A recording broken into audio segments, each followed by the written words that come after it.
oportunidade que eu estou tendo de estar aqui pela segunda vez. Eu já estive aqui em 2005, não sei se alguém lembra da minha vida aqui em 2005, mas nós tivemos a oportunidade de até visitar algumas lavouras. O objetivo era fazer alguns pormenores e depois apresentar uma palestra. Por coincidência, também era o primeiro simpósio de revitalização do café, né? Então, eu estou entendendo que agora é a parte 2, né, do primeiro simpósio. Mas eu agradeço muito e eu acho tão legal essa cidade. Eu lembro que no dia que eu fui embora, eu estava na praça esperando o carro para me levar e tomando cerveja e escutando Vivaldi. Né? Em cidade nenhuma isso acontece, só aqui. Né? Então eu quero poder voltar aqui outras vezes, se puder, né? Para curtir um pouquinho essa beleza dessa cidade, esse povo intelectual, inteligente. É magnífico mesmo poder estar aqui. Eu vim aqui de Minas para falar de boas práticas. Para vocês é uma temeridade, né? Eu sei muito pouco sobre aqui, e sobre os agricultores, né? E boas práticas, a nossa colega anterior, na palestra anterior, falou muito bem. Ela não depende só do técnico, depende da parceria do técnico com o agricultor, né? Então, e obviamente depende de conhecer bem o ambiente que vai trabalhar. E eu pouco sei dos dois, né? Conheço muito poucos agricultores aqui, né? Pouco sei sobre os ambientes, apesar de ter feito uma visita, andar em algumas propriedades, lido a respeito, mas isso aí não é suficiente. Então, eu vou tentar mostrar aqui algumas experiências que a gente adquiriu na nossa vivência em Minas, né? E tentar dar uma falhada. E tentar mostrar algumas das coisas que a gente observou da nossa outra vida aqui. Tá bom? Está falhando, vou trocar o microfone.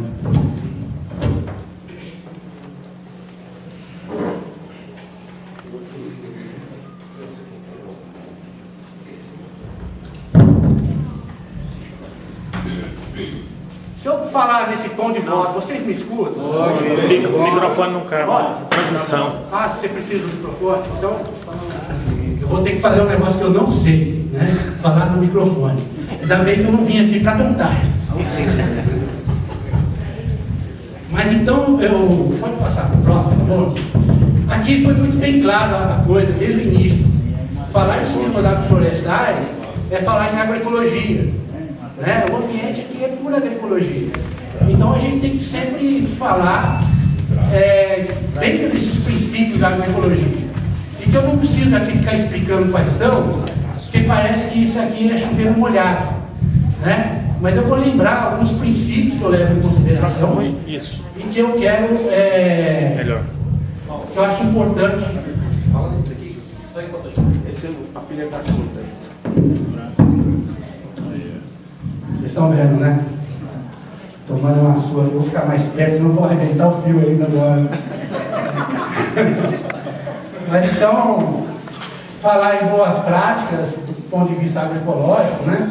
A gente não pode esquecer desses princípios de incrementar a reciclagem de biomassa e um balanço no fluxo de nutrientes. Né? A gente sabe que café precisa absorver nutrientes para crescer e para produzir. Né?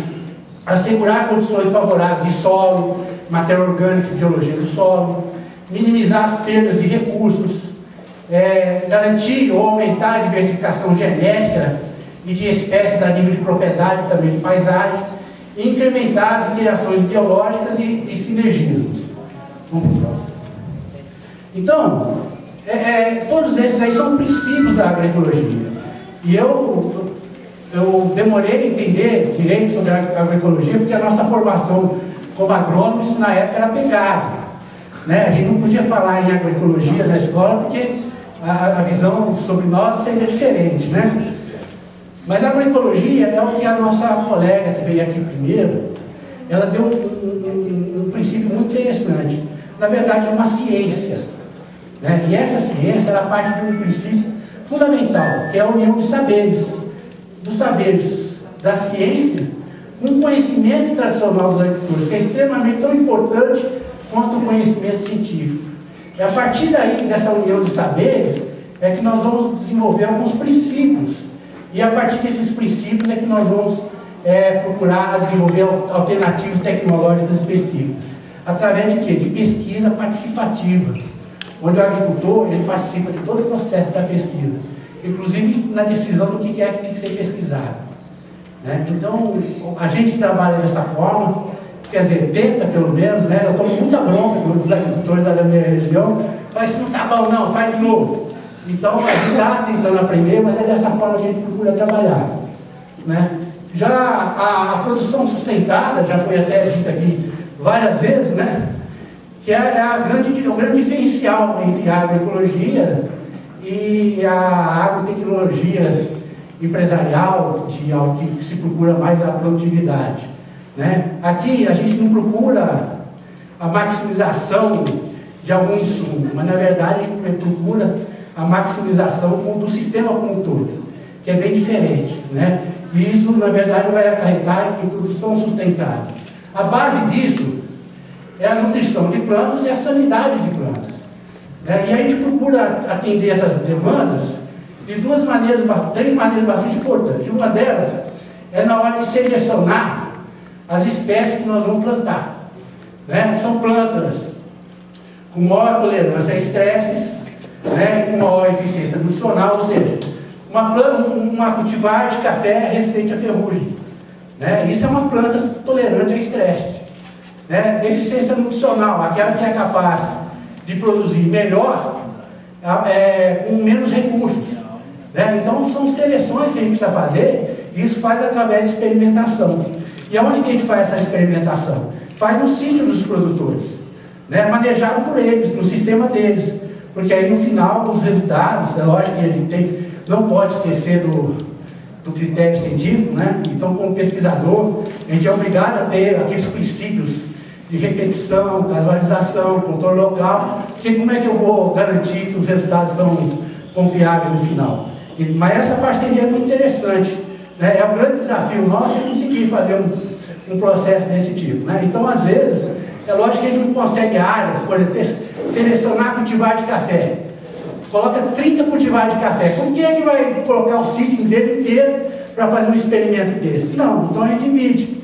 A gente coloca uma repetição num sítio, outra repetição em outro, e outra no terceiro. Então, com isso a gente consegue ter o processo de repetição e de casualização, mas não necessariamente no mesmo local.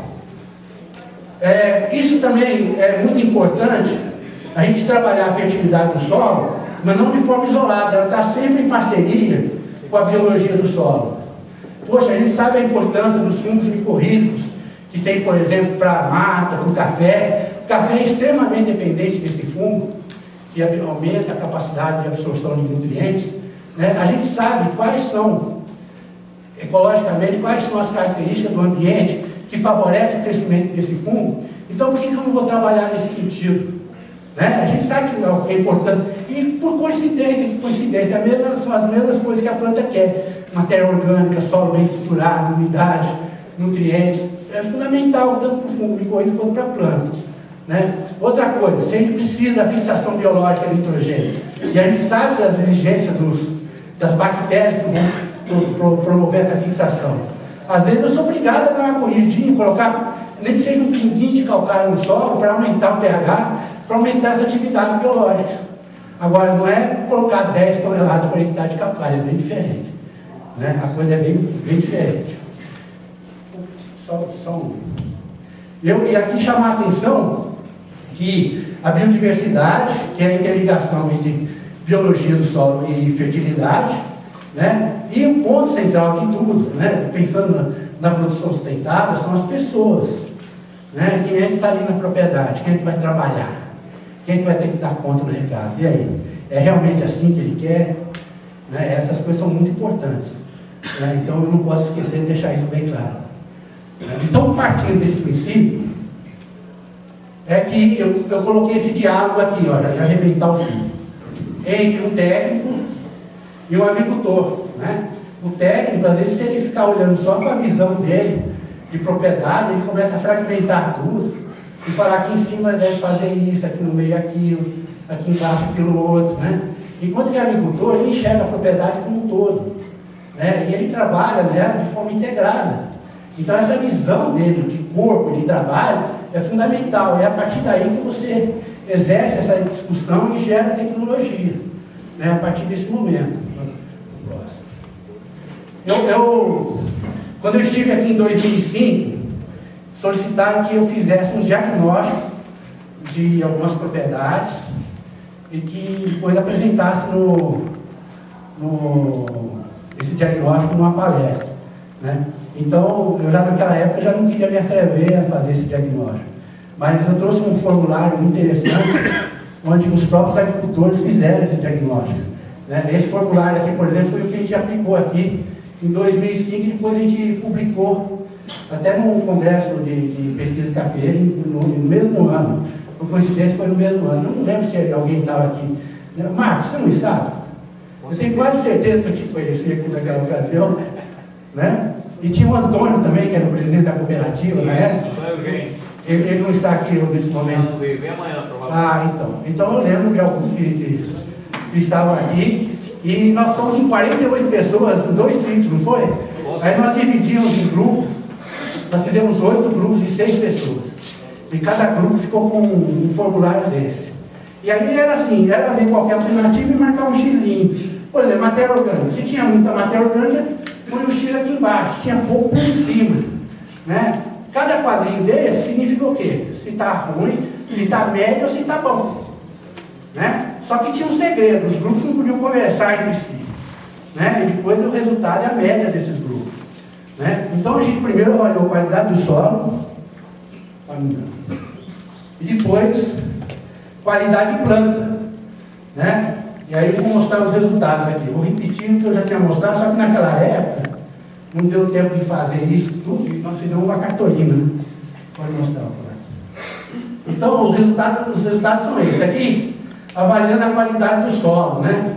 Então esse gráfico ele funciona assim: se tudo isso aqui tivesse, essa teia de aranha ou radar, tivesse todo pintado de azul, significa que todas as características do solo estariam excelentes, sem nenhum problema, né? Quanto mais distante do azul, a situação está mais distante do que a gente poderia considerar excelente. Vocês estão entendendo? Bom, o círculo vermelho que vocês estão vendo aqui equivale à nota média. O que isso significa? Aquilo que está abaixo do vermelho é uma condição que não está contribuindo para a sustentabilidade do sistema. E tudo aquilo que está acima do vermelho está contribuindo para a sustentabilidade do sistema. Então o que a gente percebeu? Em termos de solo, não tinha nenhum problema em termos de sustentabilidade. Solos aqui, pelo menos nos sítios onde a gente visitou, pelas fotos que nós vimos hoje, que são bem melhores que eu consegui na ocasião, né? Os solos estão conservados, segundo os agricultores, tinha profundidade suficiente para crescer o café. Deve ter mesmo, né? Está 200 anos aí, senão não teria, né? Não tinha problema de estrutura, né? Então os solos estavam adequados naquela ocasião. Então é interessante que esse é um processo participativo de fazer um diagnóstico, né? Vamos para o próximo. Agora o cafeeiro mostrou alguns probleminhas, né? Eles mostraram que o desenvolvimento não estava tão bom, né? Mostrou que uma nota baixa com relação a pragas. Eu não sei se ainda ocorre aqui, mas naquela época tinha muita broca. Ainda tem. Ainda tem muita broca aqui? Tem. Então foi aquilo que nós percebemos na ocasião, né? E nós chamamos a atenção. Ainda bem que você está falando que tem, porque eu vou falar de novo, né? Aí eu falo, não, já sei isso tudo, tá? Mas então eu vou falar de novo da broca daqui a pouco, tá certo? E também, doença não estava apresentando problemas, né? Mas perceberam uma certa competição de plantas. E essa competição, que foi o motivo de uma discussão nossa aqui, é se existia ou não excesso de sombra, né? O que a gente percebia é o seguinte, que é uma característica inerente ao cafeeiro, tá? Quando tem muita sombra, ele começa a perder a saia e a folha fica enorme, né? Por quê? Porque ele está procurando luz, ele precisa fazer fotossíntese de alguma maneira, né? Então a energia que ele gastaria para produzir fruta, ele está gastando essa energia para produzir ramo mais longo, folha maior, para captar luz, né? Obviamente que isso vai resultar em queda na produtividade deles. Não significa dizer que não pode plantar sombreado de café, não é isso.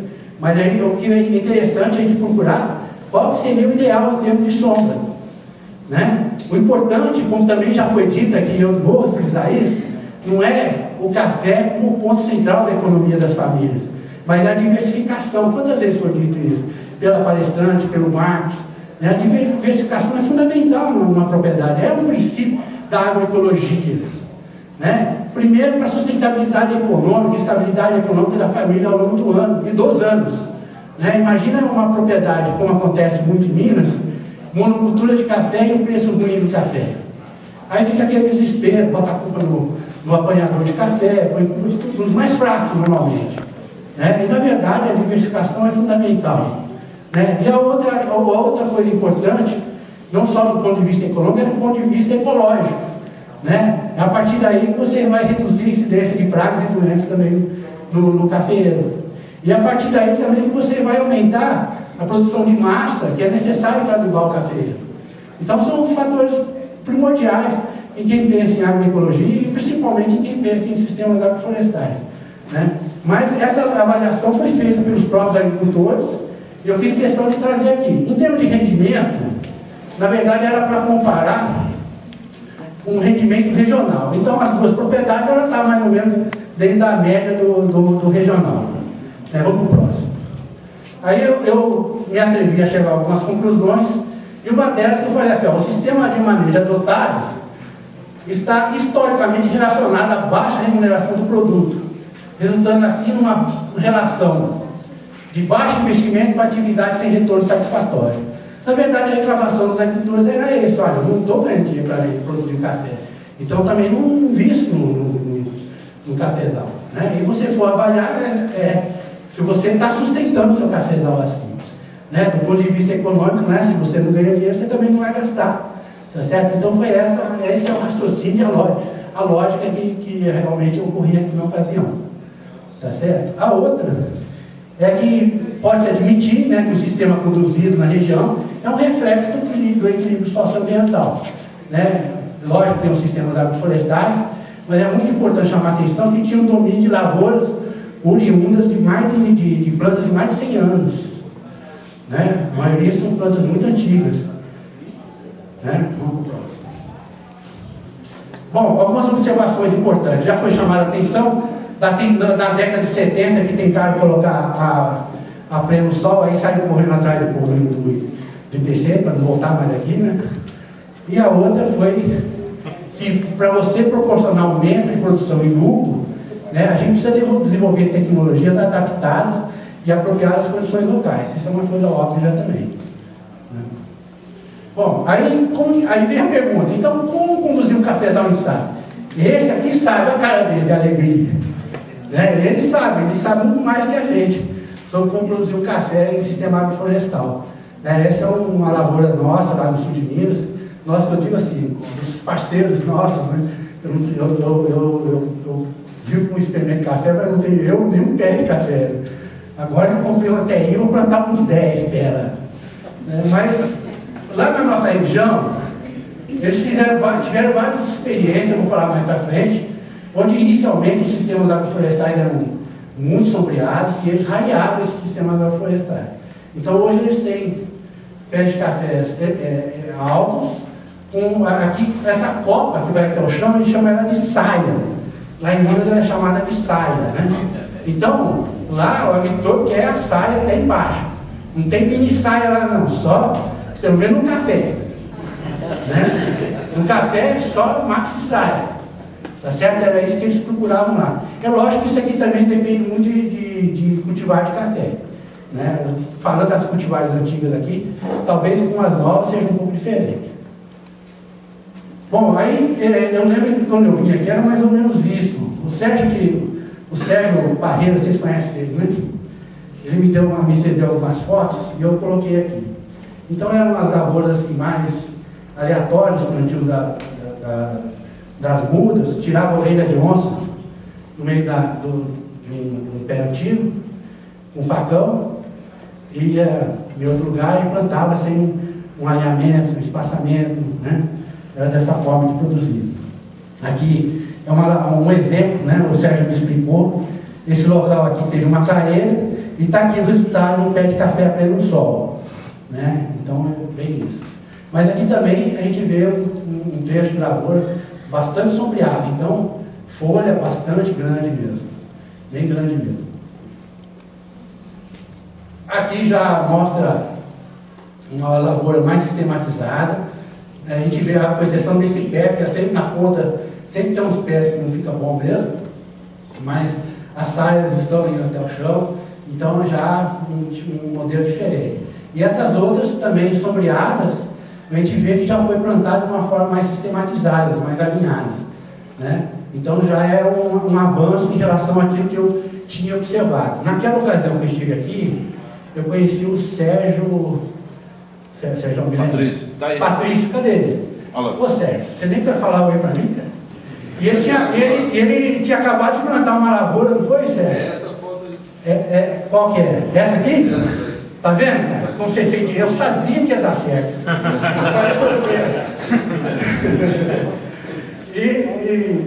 Aí eu vou puxar a corda para ele, ele pegou a revista da Ipamig e seguiu direitinho e plantou. Eu comprei aquele livro de R$100, é muito bom. Aí você comprou ele. Aquele livro, o último capítulo dele é só sobre arborização. Vou logo fazer o merchandising dele, viu?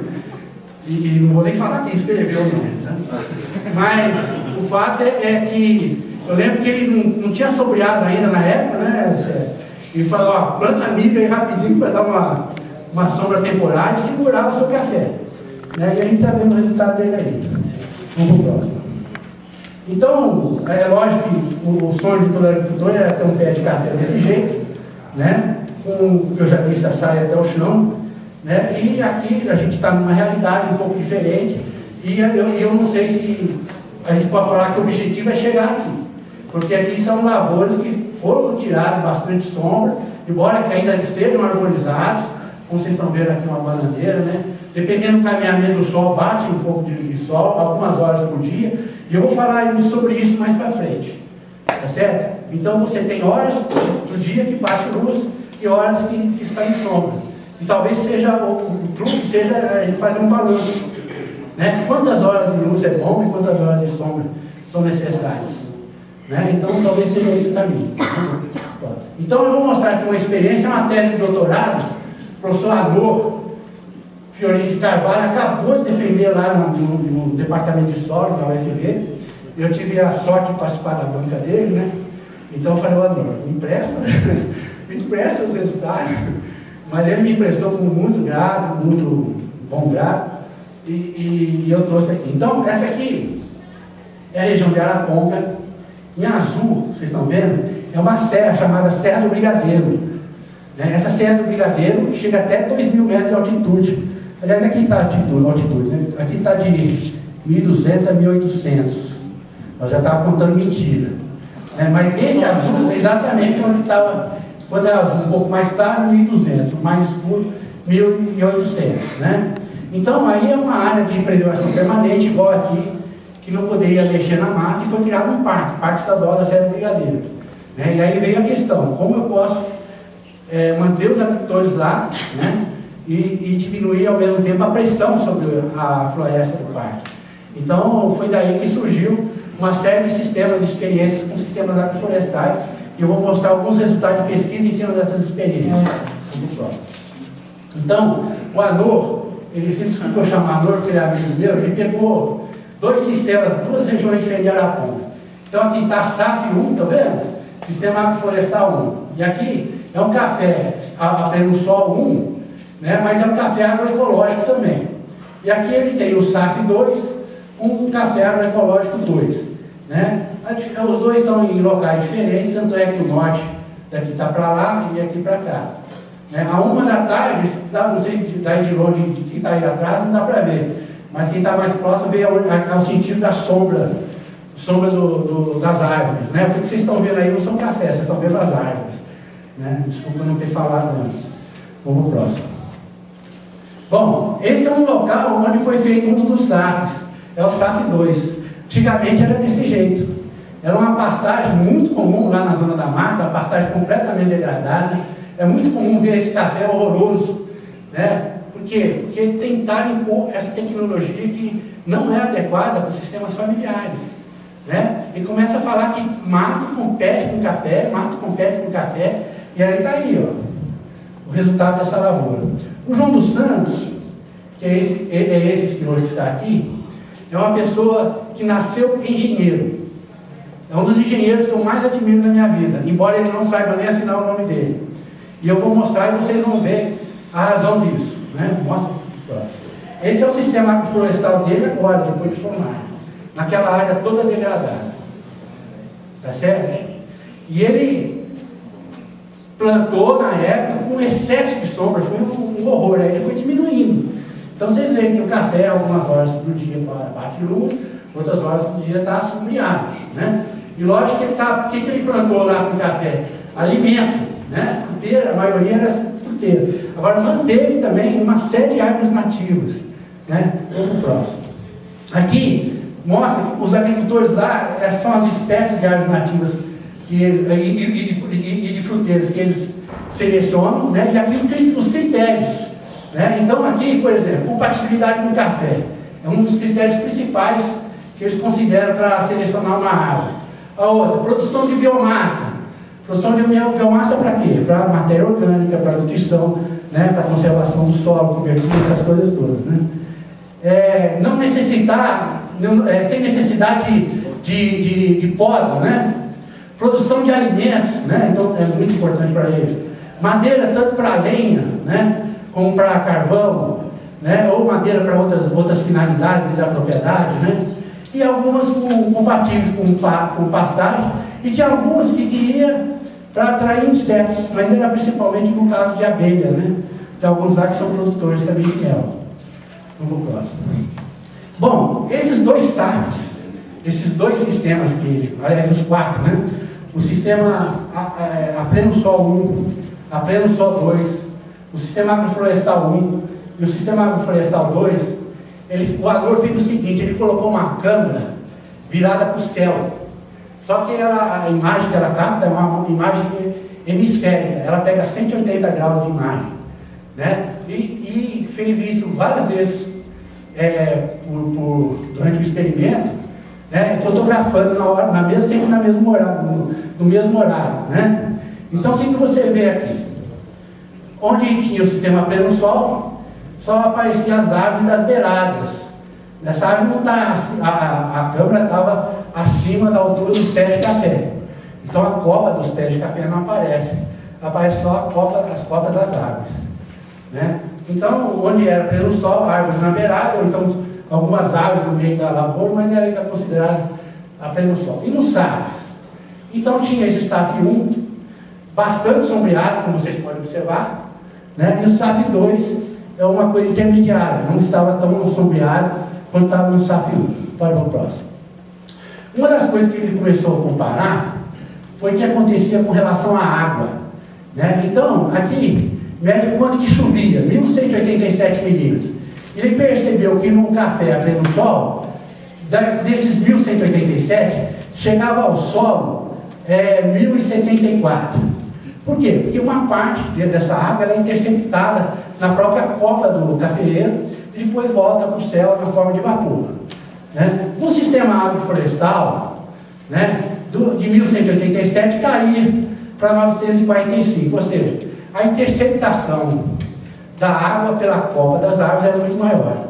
Né? Isso é bom ou é ruim? Ó, se isso estivesse funcionando lá em Angra dos Reis, lá na região serrana do Rio, não tinha acontecido aquela desgraça toda que a gente viu lá. Né? O pessoal fala, mas na encosta está tudo cheio de árvore. Mas bastava você olhar uma fotografia aérea e ver que o topo estava todo desmatado, né, e sendo ocupado. Ou seja, você imagina uma bacia d'água, encheu, transborda para onde? Para as encostas. Solo dessa espessura, escorrega na pedra e desceu tudo, como vocês viram. Né? Bom, de qualquer maneira, diminuiu a quantidade de água que chega no nível de altura do solo. Né? E também, quando a gente observa o termo de drenagem, né, isso tem uma quantidade de água maior no solo ao longo do ano, quando é a pleno sol, e menor quando é na época quando é no semáforo florestal. No semáforo florestal a gente percebe só nos meses onde tem muita chuva que realmente a água estava, você conseguia, porque é lógico que isso aqui não tem muita precisão, né? Mas você conseguia detectar uma quantidade de água drenada maior nesses sistemas na época de maior precipitação. Bom, aqui ele mediu a perda de solo e de água, né? Então, perda de solo nos dois sistemas foi muito pouco, né? 13 quilos por hectare de solo, mesmo num café a pleno sol, é desprezível. Isso aí, mas porque era um sistema agroecológico, o solo estava coberto, né? Tinha adubação verde, tinha sempre alguma coisa cobrindo o solo, né? E no sistema agroflorestal só 3,6. É lógico que quando você ia medir a perda de água, também era diferente, né? No sistema agroflorestal você perdia bem menos água, enquanto que no sistema pleno sol se perdia um pouco mais de água. Mas também não era muito, 338 litros por hectare é muito pouco, né? É muito pouco mesmo. Você tinha que dividir isso aí por 10 mil, né? Para saber isso aí, transformar em milímetros. É desprezível, praticamente a perda de água que tinha. Vamos para o próximo. Bom, aqui ele começou a medir, então, a precipitação.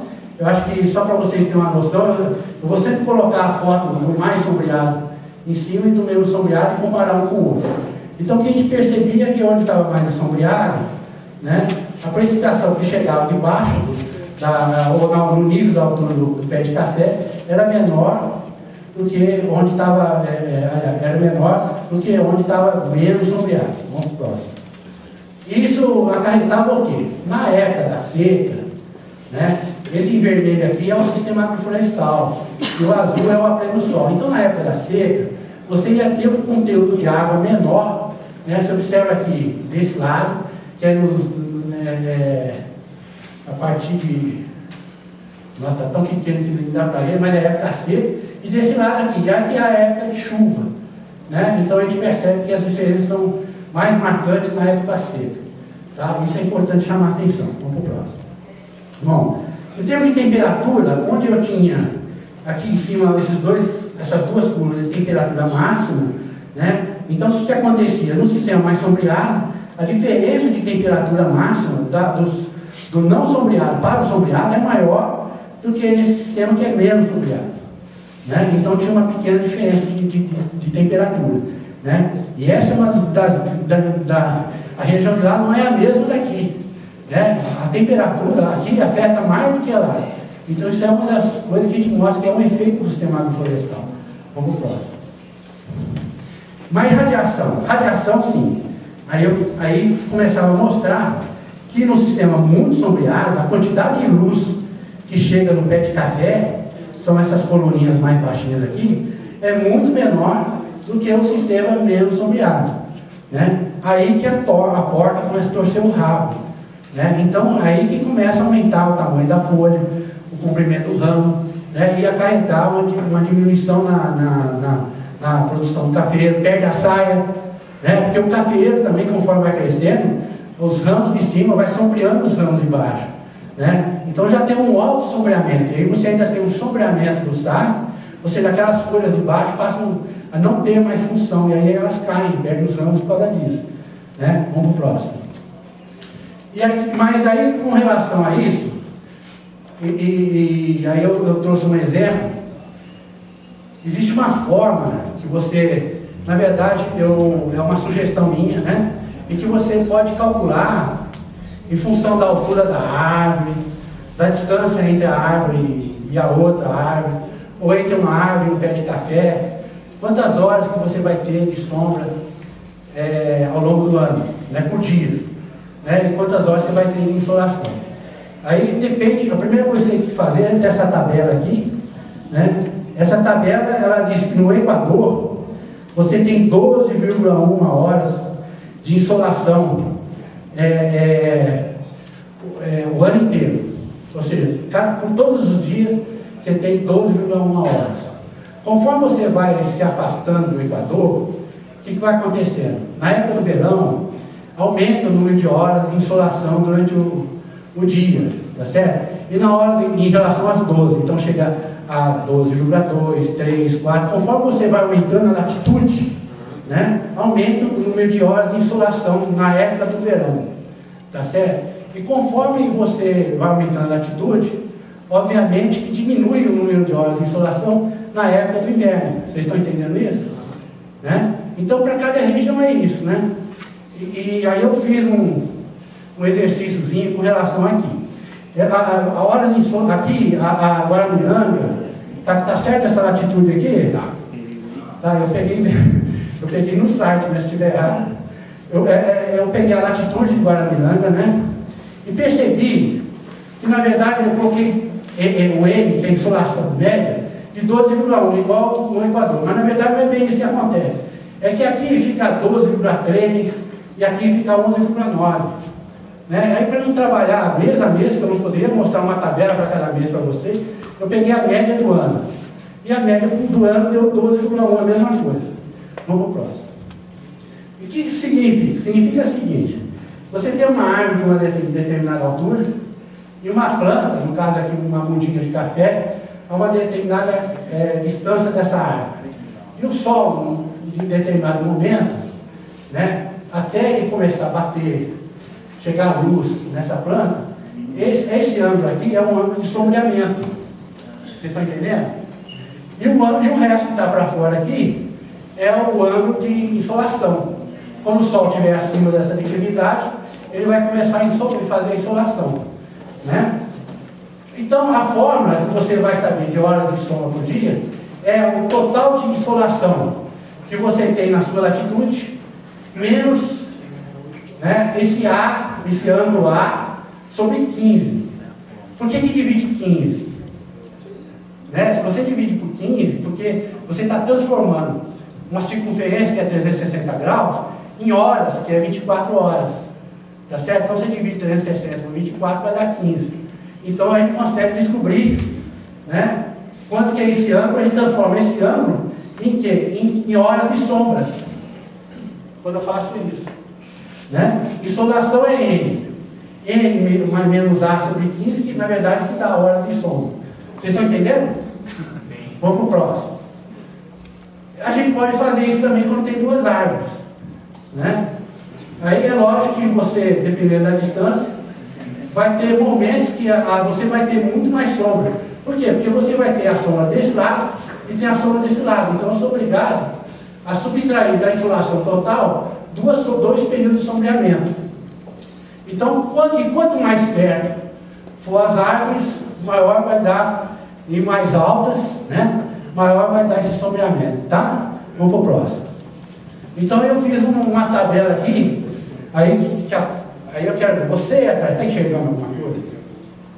Está enxergando essa tabela? Quem está sentado aí no fundo. Vocês não querem chegar mais para frente? Se tiver interesse, chega mais para frente. É o seguinte, eu peguei várias alturas de árvores aqui, sempre colocando N 12,1.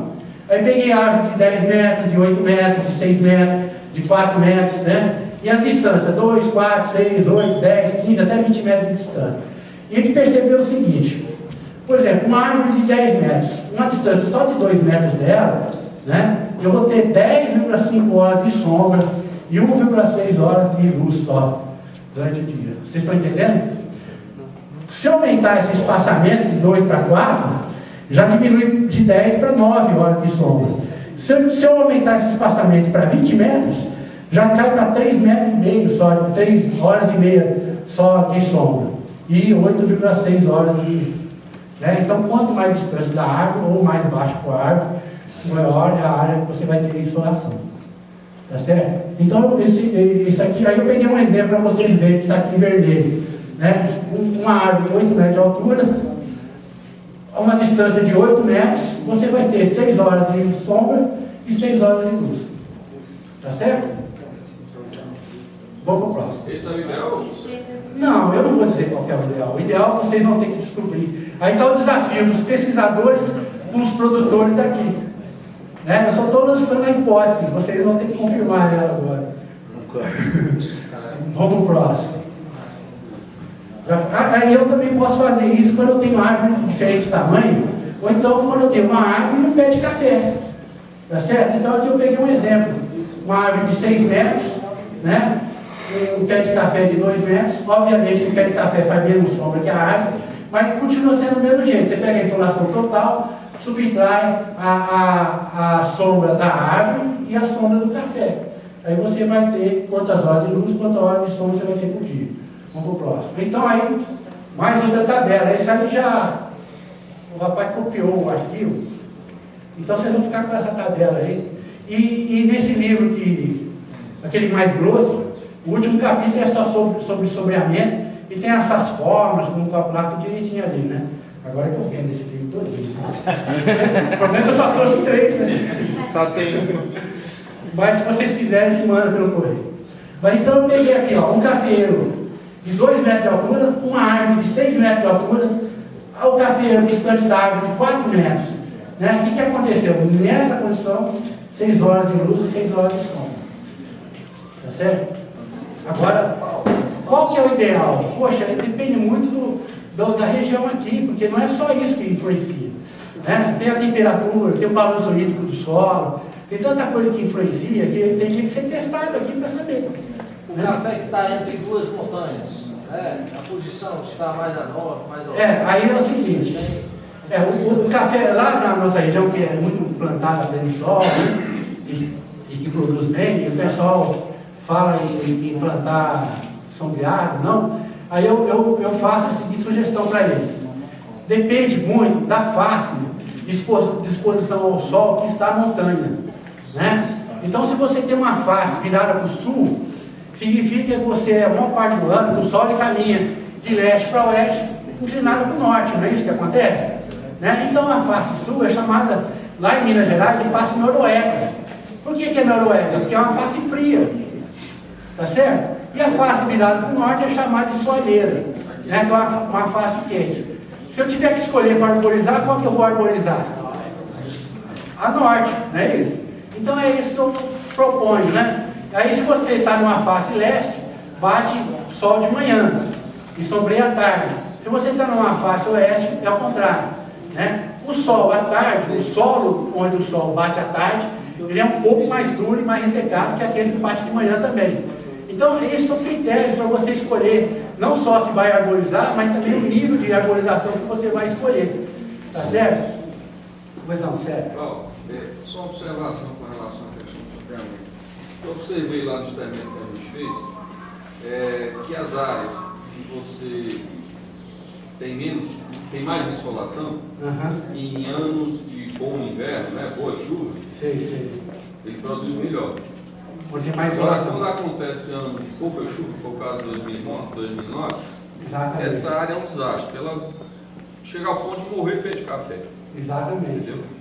Então, a gente sempre está procurando um sombreamento maior, vai diminuir a produtividade, mas em contrapartida, o investimento que você fez no plantio do café, ele vai durar mais tempo. Exatamente, é isso que é o correto, é você ver que quer que ele pense em sustentabilidade, o senhor falou sobre continuidade, né? Essa visão que ele não pode perder o foco dela, né? Outra coisa que é recomendado, se você for plantar árvore, ou se você for fazer o desbaste do seu sistema agroflorestal, mantenha as árvores no sentido norte-sul, ou, entendeu? As árvores, alinhamento de árvore, não tem nada a ver com curva de nível, é no sentido norte-sul.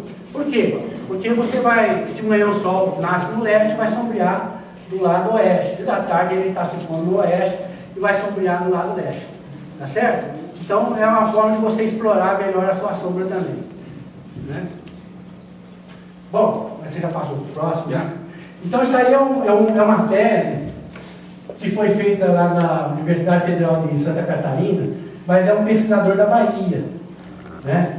Esse Vitor, eu não conheço ele pessoalmente, mas eu pesquisando, e aí eu vi que ali eles têm um dilema muito sério, né? Que ali é a região de cacau, né? E o cacau também é semelhante ao café, cresce debaixo de sombra, né? Ele naturalmente é debaixo de sombra, né?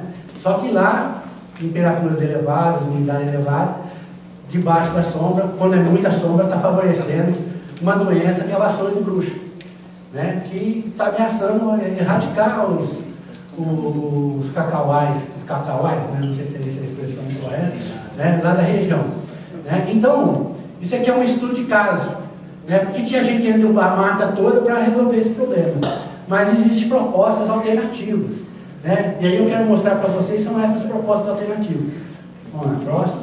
Isso aqui é até uma poesia que alguém escreveu, né? A sombra da Mata Atlântica na região sul-baiana, desde 1746, aí monta a região aqui, né? Floresce bem o cacau, foi plantado em cabruca. Quem sabe o que é cabruca? Um já sabe. Né? Cabruca é a mesma coisa do café aqui, plantar debaixo da mata. Né? Você dá uma raiada e planta o café ali, isso que é cabruca. Né? É plantado em cabruca ou por derruba total. E aí ele fala do problema, da doença que o pessoal está querendo. Né? Fala que o ambiente, ele fala da quantidade de espécies que tem lá. Eritrina, cajazeira, musselineira, bananeira, joelana, umbaúba, laranjeira, açaí, pau d'arco, pau ferro, cacau, convive naturalmente em sistema agro-cultural. Né? E o dilema lá é que tem gente querendo derrubar isso tudo. Vamos para o próximo. Bom, e aí existem algumas propostas que isso aqui é o sistema tradicional deles, em que o cacau é plantado debaixo de uma árvore, de uma mata heterogênea, né? E que essa é a tal como é que fala, do sistema? Vamos ver se alguém guardou o nome. Cabruca. Né? Então esse é o sistema cabruca, e aqui as ONGs da região propõem que faça alguns desbastes, tirar excesso de árvores, fazer poda, vocês estão vendo a árvore podada aqui? Fazer poda de algumas árvores para tirar o excesso de sombra, né? E às vezes onde já teve mais derrubada, plantar árvore que produz alimento, né? Que é uma coisa que a gente já discutiu aqui também, tá certo? O CEPLAC, né? Ele faz duas propostas, é mais ou menos essa, só que propõe aumentar mais ainda a insolação, né? E uma segunda proposta, porque lá o pessoal, muita gente derrubou tudo e plantou eritrina, né? E aí ele fala, não, por que eritrina? Planta a seringueira, né? E o cacau debaixo da seringueira. Então, essa é uma alternativa proposta pelo CEPLAC. Então, vê que esse dilema do que fazer debaixo do SAF, ele não é particular daqui, né? Vamos para o próximo. Bom, quais são os critérios para definir as espécies? Eu acho que você já sabe. Compatibilidade do café, pensando nos aspectos fitossanitários, sistema radicular, ou seja, o sistema radicular da árvore não tem que estar ali na mesma profundidade do sistema radicular do café, tem que estar mais profundo e deixar o sistema radicular do café trabalhar livremente. Né? Produção de biomassa, do quê? Quero o solo coberto, para ter resíduo, para adubação. Né? A questão da mão de obra, né? E aí vem a preferência, às vezes o caducifolismo são árvores que as folhas caem normalmente, naturalmente, na época da seca, então você não precisa ficar fazendo poda, né? Então às vezes eles preferem isso para facilitar. Ou então uma árvore que é mais fácil fazer a poda. A arquitetura dos ramos mais fechados, não tão abertos, né? E aquelas que são fáceis de adquirir na região, né? E a outra questão que é fundamental é a diversidade da produção, para a produção de alimento para humano, para a criação de animais e até para a fauna, né? Também tem interesse para a produção de madeira e de lenha. Então aqui mostrando os filhos do João dos Santos, né? Eu sou admirador dele mesmo, então aqui ele produz banana, mamão, tem abacate, mas tem planta rasteira também, tem figo, tem outras plantas lá, né? Aqui mostrando uma comparação de um cafezal monocultura, a pleno sol, e um agro florestal. Então, para resumir, né? Com monocultura a pleno sol, apesar de ter um custo mais alto, porque quanto mais você coloca a pleno sol, mais vai exigir adubação. Tá certo? Então ele tinha um custo mais elevado. Né? Ele tinha um rendimento maior. Isso aí foi feito em 2003, viu, gente? Esse trabalho. Então é mais antigo. Então, ele faturava quase R$ 1.900 por ano na propriedade dele, uma pequena propriedade de café. E o outro. Oi? Não, aqui eu acho que era por ano. Por hectare por ano. Tem razão, desculpa. E no outro, que é sistema florestal, dava menos, 1.792. Mas quando somava as outras coisas que produzia, dentro do sistema agroflorestal, então a renda mantida em R$ 1.900 do a pleno sol, enquanto que o outro estava quase por R$ 2.500. Então mostrando, né, a vantagem da diversificação. Vamos para o próximo. Né, aqui, a abelha do safo, né, ela produz mel e o que mais que a abelha produz?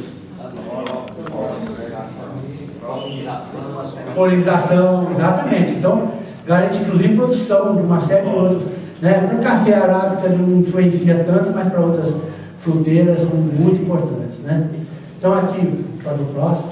Aqui no levantamento das espécies que são encontradas em várias propriedades lá na região. Né? As espécies de abelhas são encontradas. Vamos para o próximo.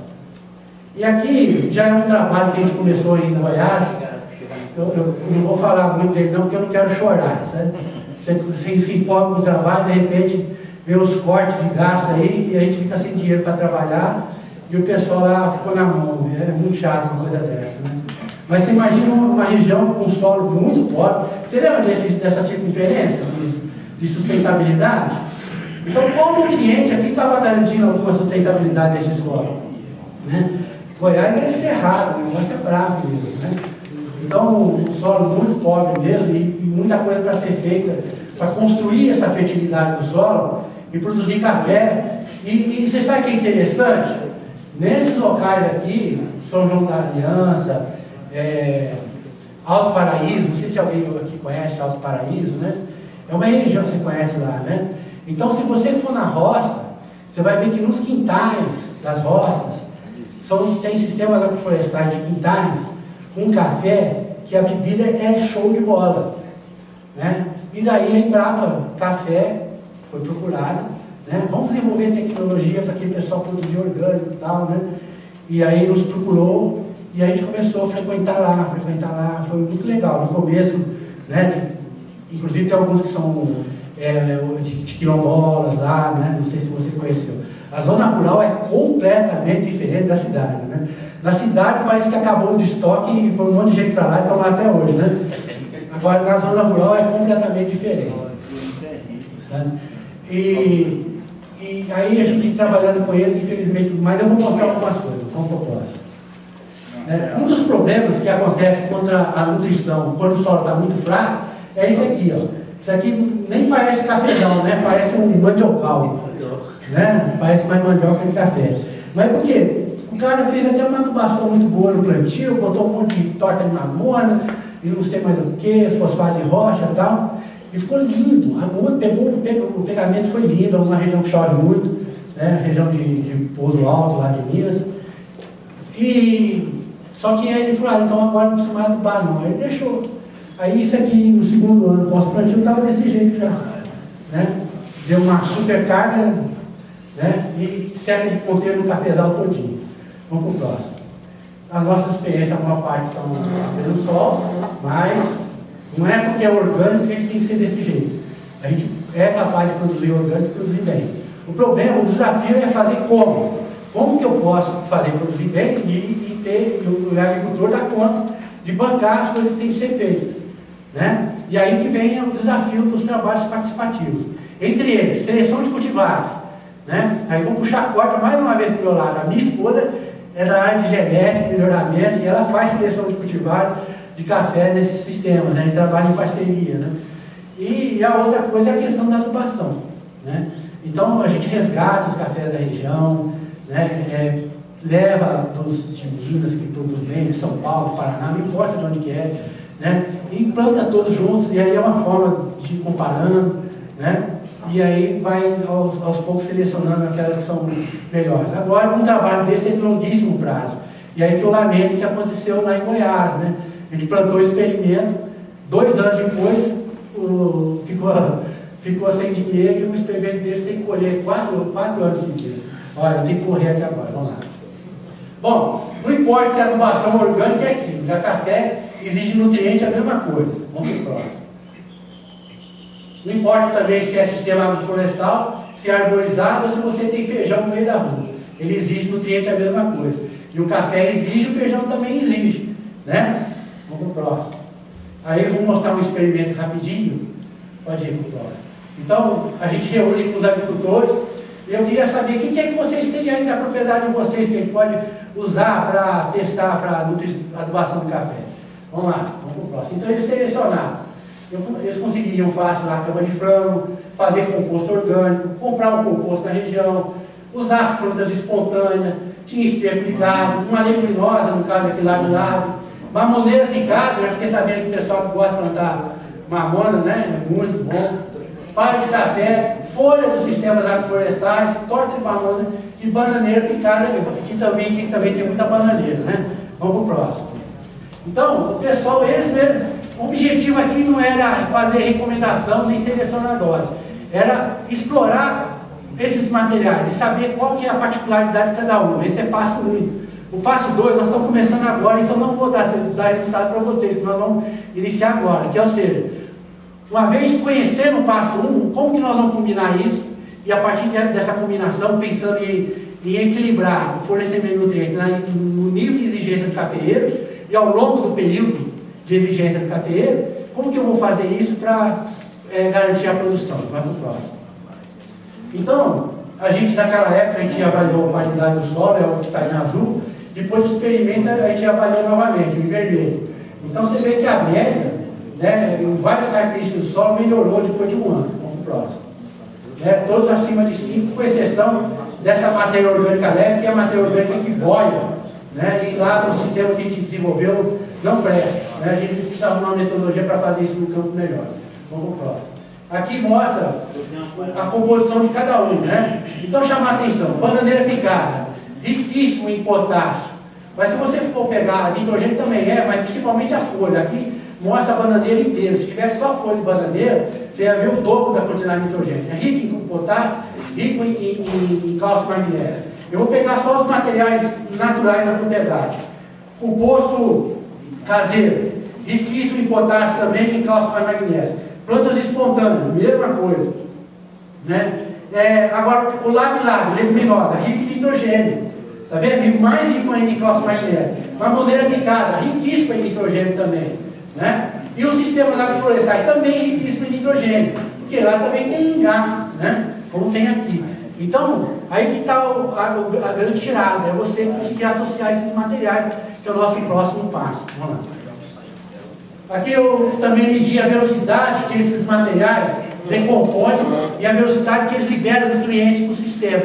Né? Então eu consegui agrupar materiais que decompõem de forma mais rápida dos materiais que decompõem mais lentamente. O que é que a gente pensa? O ideal é juntar um com o outro. Por quê? Porque o período de absorção de nutrientes do cafeeiro, da época da chuva lá, chega a 6 meses. Né? Então você tem aquilo que fornece mais rapidamente e aquilo que vem depois. Né? Com isso você racionaliza o sistema e evita inclusive perdas, né, de nitrogênio e outros nutrientes mais. Vamos lá. Pode apitar. Então aqui eu já falei bastante sobre isso, decomposição mais rápida, mais lenta, o ideal seria juntar os dois. Vamos lá. Aqui, clica uma vez.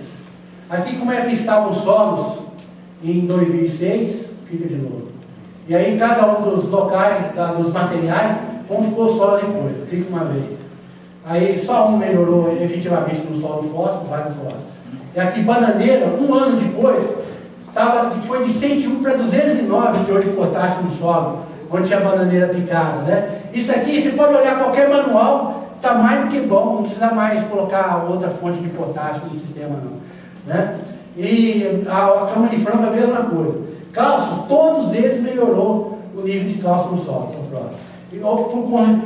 Consequentemente, aumentou a saturação por base de todos os solos. Vamos para o próximo. Então, vai para o próximo. Então, para vocês verem, né? Então, aqui tem as melhores fontes de nitrogênio, as melhores fontes de fósforo, né? As melhores de potássio. E falando que o certo é para você garantir a nutrição equilibrada das plantas, deve fazer combinação entre um material que vai completar a deficiência do outro. Certo? Vamos para o próximo. Bom, o problema sério que eu vi aqui, broca, né? Então aqui, broca é esse besorrinho que fura aqui e a larva vai lá dentro, faz sua postura, né? Aliás, a fêmea vai lá dentro, faz sua postura e as larvas vai para o próximo, vai comer tudo. Né? Aqui a fêmea ela é maior que o macho, né? O macho é um ciclo incompleto, por isso que fica menor, vai para o próximo. o macho não chega, ele não voa por ser um ciclo incompleto, essa aqui é a fêmea, não gosta, né? Perda, chega a ter perda de 20% na sua produção total, quando você não controla a broca, quando você tem problema de broca, 20% é muita coisa, né? É isso que ele faz, ó, a larva no fruto inteiro ou só a metade do fruto, né? Então é isso que ele faz. O que é que favorece? Olha aqui, gente. Sombreamento, elevada umidade e elevada temperatura, isso favorece, né? Então é natural que possa acontecer isso. Vamos para o próximo. Os danos, eu já falei dos danos, principalmente em termos de 20% de perda, e piora muito a qualidade de bebida, porque onde fura, depois penetra a fungo e começa a dar bebida ali. Ô Sérgio, vou perguntar depois, sabe porque ele falou que eu não tenho mais tempo. Tá bom? Vamos lá. Como que a gente pode controlar isso? Primeiro, repasse após a colheita. Então, pode e não deixa fruto para trás, porque aí você interrompe o ciclo. Tá certo? É coisa muito simples, é um controle cultural muito simples de ser feito. Tá certo? Não tem agrotóxico, não tem nada aqui não. Acabou de colher, volta lá e recolhe tudo.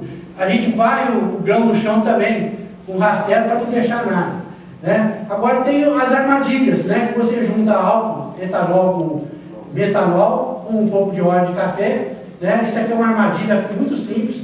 Se você entrar no site do IAPAR, vocês vão achar essa receita completa de como preparar essa armadilha. Aí as fêmeas são atraídas para essa armadilha aqui, pronto, resolveu o problema também, né? É lógico que o manejo é integrado, então vamos associar esse com esse aqui. Vamos para o próximo. Outro jeito, tem algumas vespas que são boas predadoras, né? Essas vespas aqui também, se você procurar, tem até no mercado para você comprar e soltar lá algumas dessas espécies, tá? E o controle biológico, né? Tem alguns fungos que também causam doença, né? Na larva do besouro. E também tem no mercado esses dois fungos aqui, que é o metarrismo, Biovéria, tem todos no mercado. Vamos pro próximo. Aqui mostrando o fungo, tá vendo? Já matando a broca do café. Eu fiz questão de chamar a atenção da broca porque era um problema que a gente percebeu que era bem forte, né? Tem bicho mineiro, se alguém quiser saber mais, tiver esse problema, né? Essa larvinha que vai comer na folha por dentro, chama mineiro, mas só porque ele faz essa mina por dentro, né? Porque é de Minas Gerais. E tem essas manchas aqui, que é chamada de olho de pomba, ou cercosporiose, que toda vez que o café está bom nutrido, acontece muito isso. Mas em região sombreada, onde a produção dele é baixa, é mais difícil de aparecer. Vamos para o próximo. Ferrugem no café, lugar sombreado também é comum de acontecer, mas principalmente em ano quando tem carga alta. Também, se alguém quiser mais detalhes, me procure depois, no próximo. Né? Chamar atenção, colheita, né? Lá a gente colhe no pano, não deixa o café em contato com a terra, em hipótese alguma, principalmente na zona da mata, que é uma região mais úmida, que é isso aí que acaba com a qualidade da bebida. Daqui para frente alguém que vem aqui, nosso colega ali, vai falar mais sobre isso, tá certo? Vamos para a próxima. Então ele escolhe lá, aqui ó, o João dos Santos Engenheiro, lá no alto do café dele, ele fez esse negócio aqui, aí eles fizeram um exemplo só para a gente ver. Tá vendo que tem uma canaleta que vai parar lá embaixo, no terreiro, né? Ele joga o café aqui, a água vem por gravidade da mina, que ele desvia um pouco da água para cá, e ela vai jogando por essa canaleta e cai num lavadorzinho muito simples que ele tem lá. Para cá cai o café que boia para a esquerda, e para frente vai o café que é cerveja de boa qualidade. Pronto, resolveu ele mesmo, ele viu como que era o nível construído dele. Daqui o café de boa qualidade, daqui vai para o terreno, né? Aí vai secar. Então o café é secado no terreno de cimento, né? Eles começaram a ganhar qualidade, concurso de qualidade de vida lá, a partir do momento que começaram a fazer esses terrenos. Tá ok? Vamos pro próximo. Então, aqui um outro exemplo do terreno. Separa sempre a colheita antiga da colheita nova, nunca misturar uma da outra, sempre separado, você controlar, inclusive para orgânico eles exigem rastreabilidade, então vocês têm que ter o controle até de lavoura de onde você está tirando, né? Isso é muito importante. Vamos para o próximo. E aqui o Paulo Amaral, né, que ele fala algumas pérolas, uma delas ele falou que no sítio dele a nascente sobe, né? Mas por que sobe? É porque quando ele deixou a mata crescer, a nascente começou a brotar lá em cima mesmo. Entendeu? Quando ele foi desmatando, a nascente foi aparecendo mais lá embaixo, né?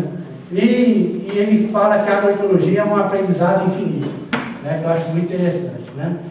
E que aí tem muita coisa para aprender. Então, gente, desculpa falar demais, muito obrigado.